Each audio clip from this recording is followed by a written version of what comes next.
Merci de faire confiance au journal de la ville, mesdames et messieurs. Voici le sommaire. Ouverture ce vendredi 3 décembre par la ministre d'État, ministre de la Justice et garde de Sceaux de la réunion du climat des affaires avec les membres de la cellule du climat des affaires de la présidence de la République, conduite par son coordonnateur intérimaire Roch Bachala. Après leur ultimatum lancé au gouvernement congolais pour le paiement de l'air aux primes de rétrocession, les agents des régies financières ont été payés pour 2 mois. Ils remercient le gouvernement congolais pour les gestes posés et attendent le paiement du mois de novembre. Vous suivrez dans ce journal le président de l'intersyndicale de régie financière de la RDC, Fidel Kiangi. C'est tout pour le sommaire. Mesdames et messieurs, encore une fois, bienvenue dans ce journal.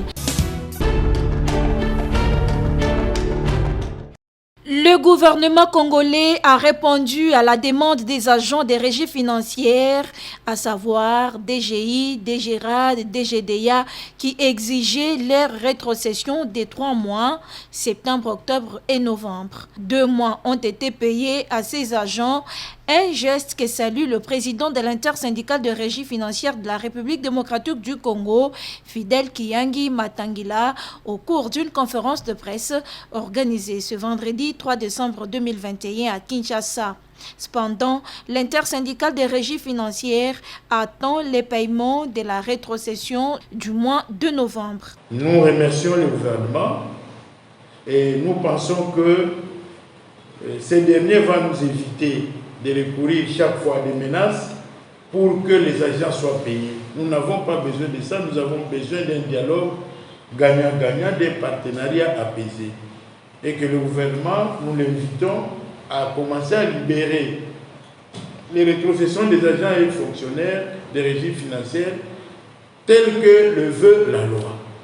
Avec ces gestes posés par le gouvernement congolais à l'endroit des agents des régies financières, l'Assemblée générale qui était prévue ne sera pas convoquée, précise Fidel Kiangi, qui exhorte par ailleurs les agents à vaquer librement à leurs occupations.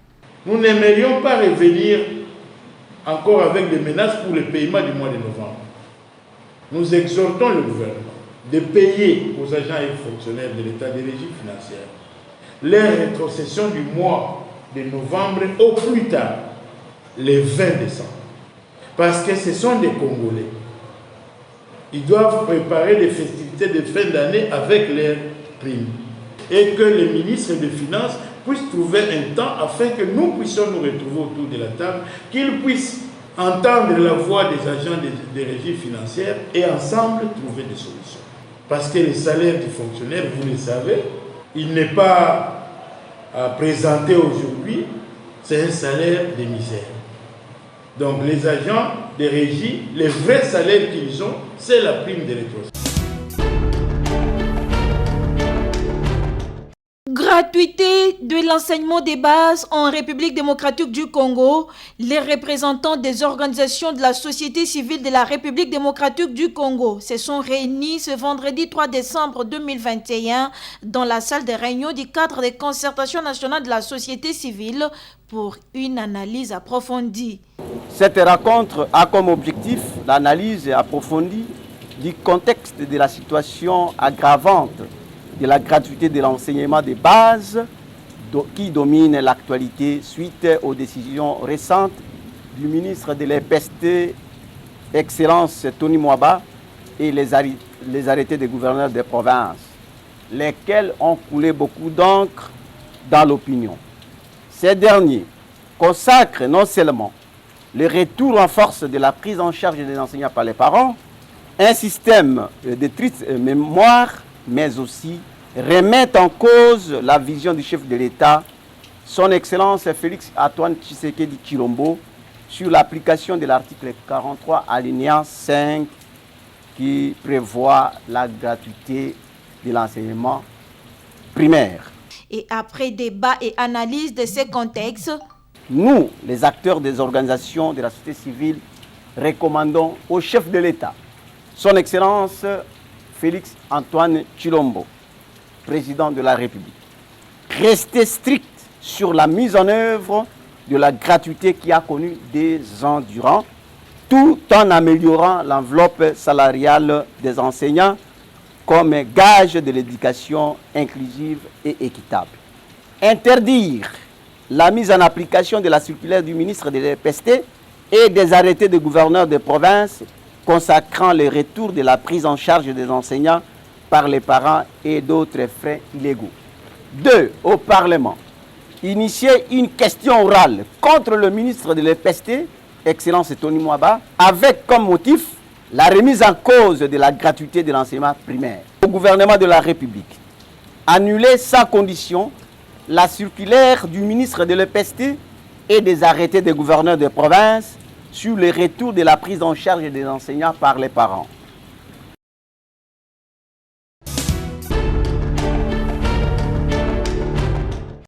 Le ministre de l'enseignement primaire, secondaire et technique, le professeur Tony Mwaba Kazadi, a accordé ce vendredi 3 décembre dans son cabinet de travail une audience au pasteur Denis Lessi.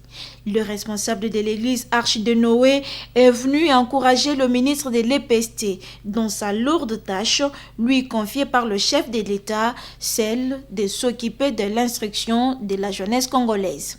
Pour Denis Lessi, le ministre Tony Mwaba Kazadi est à la hauteur parce qu'il fait un bon travail depuis sa nomination à la tête du ministère de l'enseignement primaire, secondaire et technique. Il est dans la gratuité et il est aussi en train de gérer toute la jeunesse congolaise. Donc franchement, il a un grand travail, mais il est à la hauteur parce que la façon dont il travaille dans ce ministère actuellement, il est à la hauteur de réaliser de bonnes choses parce qu'il fait bien son travail. Il est jeune, il est professeur, il a l'intelligence, il a le sourire, il a la simplicité, il a la collaboration, il est humble. Moi, je trouve que c'est très bon. Et moi, je suis venu l'accompagner. Pas seulement le soutenir, mais l'accompagner. Pour lui, c'est le travail. Le travail pour honorer le chef de l'État, le travail pour accomplir la mission que le chef lui a fait confiance et le Premier ministre. Donc, quand quelqu'un a ces soucis-là, c'est ça qui m'a plu, le travail. Le travail d'abord pour honorer la responsabilité que le chef de l'État et le Premier ministre l'a confiée et son parti. Donc là, quelqu'un, quand il est conscient à ce niveau-là, moi je crois qu'il faut l'accompagner, il faut le soutenir. C'est pourquoi je suis derrière lui. L'évêque président des NERC, nouvelle église des réveils réformés, croit à la réussite de la gratuité de l'enseignement primaire, car, dit-il, le professeur Tony Mwaba Kazadi a la rage de la réussite. Dieu n'a pas créé le monde en une journée. Dieu a créé le monde en 6 jours. Ce n'est pas aujourd'hui qu'on va voir le tout doit devenir parfait. Non, il faut du temps, il faut mûrir, il faut grandir, il faut l'expérience. C'est vrai, il y a des petites lacunes, mais là où il y a l'humain, il y a toujours des lacunes. Le pays sort d'une crise très, très, très dangereuse. Là, nous sommes en train d'amortir, nous sommes en train d'aller vers les meilleures choses. Encourageons le ministre, encourageons le gouvernement, encourageons le travail qu'il est en train de faire. J'ai vu comment il a négocié avec les évêques catholiques. C'est un réconciliateur. Donnons-lui la chance pour qu'il puisse réussir cette mission trop grandiose que nous sommes en train de traverser. La gratuité réussira. Le pasteur Denis Lessi invite par ailleurs d'autres serviteurs de Dieu à soutenir le ministre de l'enseignement primaire, secondaire et technique.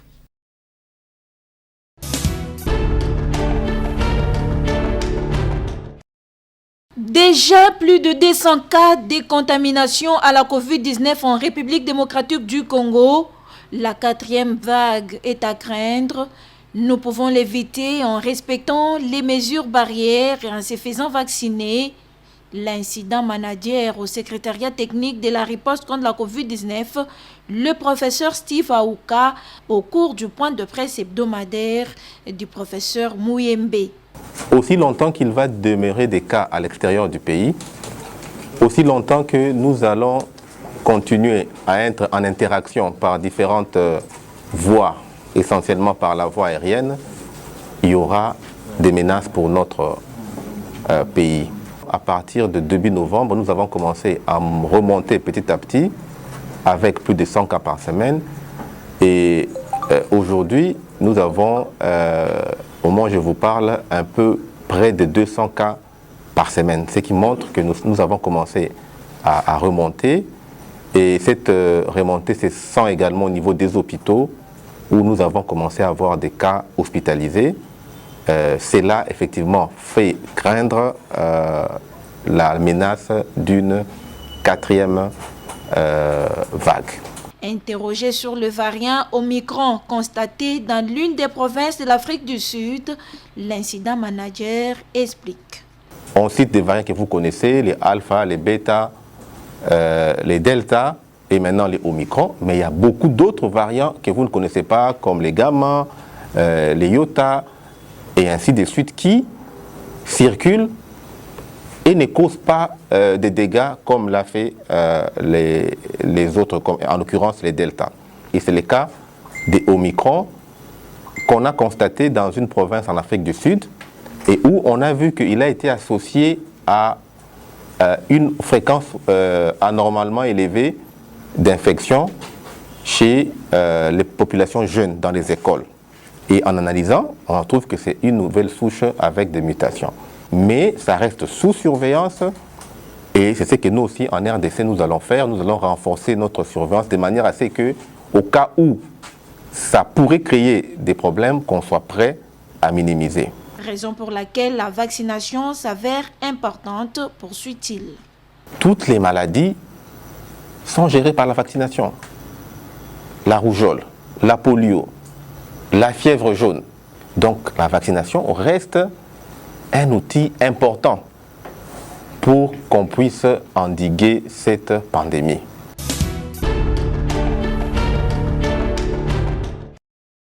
C'est un imposant bâtiment de 4 niveaux et plus de 20 locaux construits aux standards internationaux qui va désormais abriter la direction provinciale de l'Institut national de préparation professionnelle Nord Kivu. Motif de joie pour le directeur général de cet établissement public, Patrick Kaembe, qui a décrit les conditions de précarité dans lesquelles étaient organisées les formations avant la construction des bâtiments ultramodernes, fruit de la coopération entre l'UNPP et l'Agence française de développement dans le cadre du contrat de désendettement et de développement. Présent à cette cérémonie, l'ambassadeur de France en République démocratique du Congo, Bruno Aubert, a salué ces partenariats dont les fruits sont palpables dans le développement de la RDC. Ceci revêt une importance particulière puisque c'est certainement le premier remède à la tentation de l'illégalité. Et M. le gouverneur évoquait ces jeunes qui sont encore présents au sein de groupes armés. La formation professionnelle est certainement un des moyens par lesquels la sécurité peut être rétablie, pour commencer dans les esprits et dans la jeunesse. Plus question pour les jeunes de rejoindre les groupes armés par manque d'occupation. La ministre en charge de l'emploi, Claudine Doucy, se félicite de cette action qui s'inscrit dans la vision du chef de l'État, Félix Antoine Tshisekedi Tshilombo, déterminé à valoriser la jeunesse par la formation. Le site moderne que va abriter la direction provinciale de l'INPP Nord Kivu est un résultat des négociations entreprises entre l'INPP et l'Agence française de développement alors que j'étais encore directrice générale adjointe de l'Institut national de préparation professionnelle. Je suis très heureuse de vous annoncer qu'à travers cette œuvre, les jeunes gomatraciens, en particulier, la population de cette province en général, n'auront plus de limites pour accéder au monde professionnel et ce, grâce à la formation professionnelle de qualité. Ils pourront ainsi contribuer au processus de reconstruction et de développement de notre grand pays. Ces bâtiments n'est plus une première dans le cadre du partenariat avec l'Institut national de préparation professionnelle INPP. L'AFD a financé des bâtiments de même type, notamment à Bukavu et Bagira au Sud Kivu, à Matadi, au Congo central, à Mbandaka et à l'Équateur.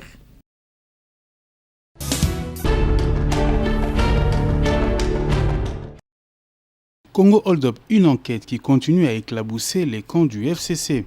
Pour Angèle Makombo, présidente de la LIDEC, c'est un scandale de trop et que justice devrait être faite. Angèle Makombo a également pensé au sort des militaires congolais qui ont combattu en Centrafrique.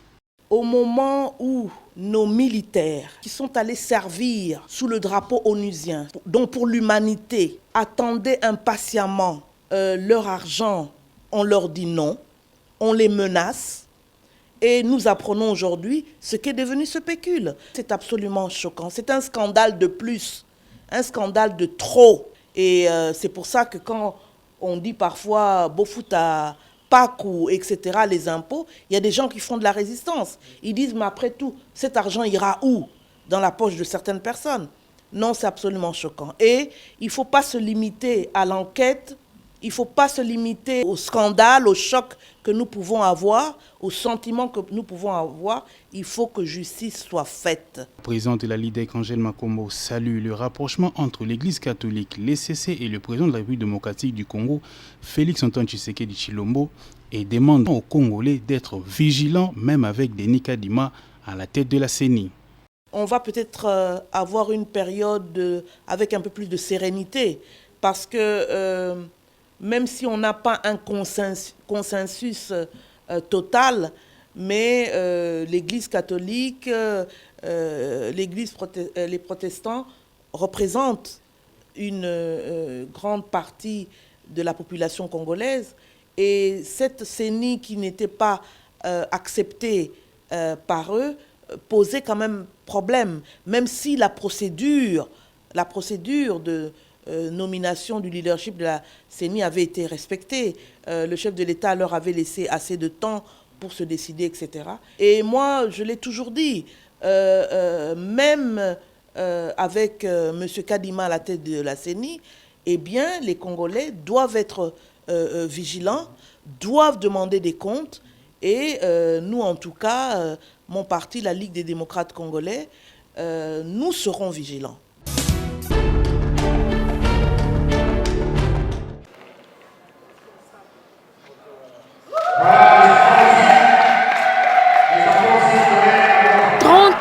Au service de la nation congolaise, le journaliste Lutu Lesambo Kimper de la radio-télévision nationale congolaise RTNC, honoré par le député national de Demopassa Lukobu à travers une messe d'action de grâce organisée à son honneur à la paroisse Saint-Augustin de Lemba. L'officiant du jour, abbé curé Antoine Matengadi, a dans son homélie conscientisé l'auguste assemblée à l'amour du travail et du pays, et c'est à l'exemple de ces journalistes chevronnés et talentueux, Lutu Lesambo Kimper, la cuillère pour les intimes. Au cours de cette messe, l'heureux du jour a bénéficié des cadeaux de la part de l'honorable Dédé Mopassa et de sa famille. Venu pour rendre témoignage et féliciter les journalistes, l'honorable Jean-Marie Tantoumeille s'est exprimé. J'ai tenu à lui rendre hommage, une manière de reconnaître les services qu'il nous a rendus depuis plus de 35 ans que nous sommes dans l'animation culturelle. Il est de ceux qui ont toujours couvert nos manifestations. Nous soutenons cette initiative qui honore quelqu'un de son vivant. Mieux vaut honorer de son vivant que d'attendre d'aller dire des discours au cimetière et à la morgue. Ému de joie, Lutu Lesambo remercie tous de l'avoir soutenu et appelle les journalistes à la conscience professionnelle. Je n'ai pas tellement un secret, mon secret réside bien entendu dans la prière et surtout dans l'expression. Et il faudra ajouter cela, le travail bien fait, c'est-à-dire il faut bien produire, il faut écrire. C'est ça qui a fait que je suis devenu ce que je suis aujourd'hui, voilà, après 30 ans de carrière. C'est simplement la simplicité et comme nous sommes dans une république, il faut tout respecter. Je crois que lorsqu'on a la conscience professionnelle, et tout va aller dans de bonnes conditions. Pour rappel, le journaliste Lutu Lesambo est animateur de l'émission MC Microcontact et La Sagesse l'auteur, c'est une rubrique, ainsi que l'émission La Vedette à la radio-télévision nationale congolaise. Plein succès dans son travail.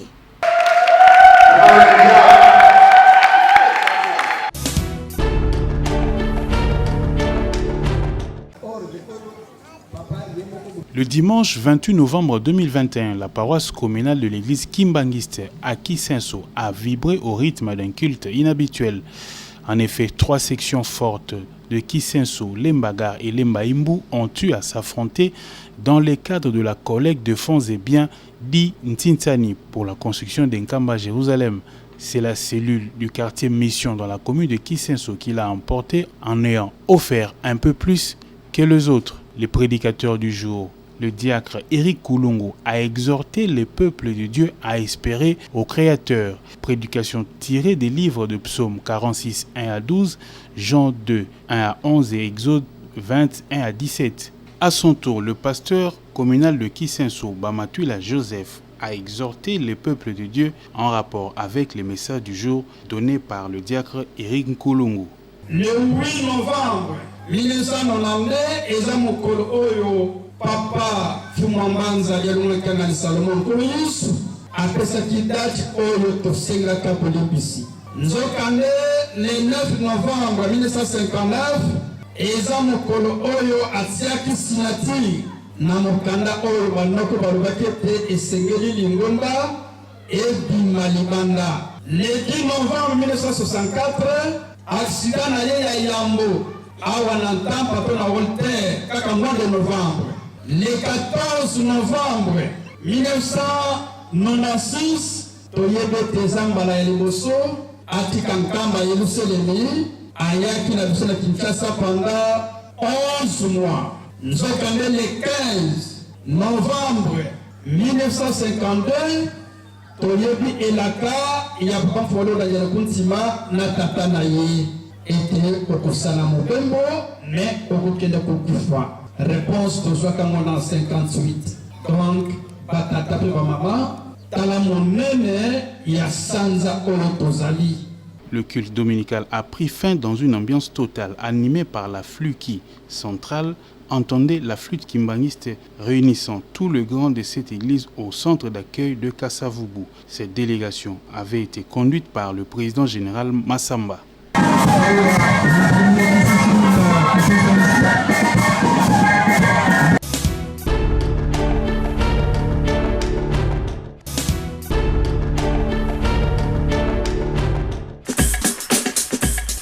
Nous sommes arrivés à la fin de ce journal de la ville, mesdames et messieurs. Merci de l'avoir suivi. Le prochain rendez-vous est fixé pour ce samedi et avec le même plaisir.